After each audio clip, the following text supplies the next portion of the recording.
ay para akong inaalon at nalulunod sa batikos ng mundo, sa kung ano lamang ang kaya ko.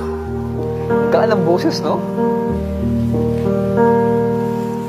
Bigang-biga na sa mga problemang di masolusyonan agad. Parang wala nang bukas. Pwede bang umiwas? Hinahanap ang sarili, ngunit di nakakayanin sa ligaw na tinadaanan ko. Saan na to patungo? Saan ako patungo?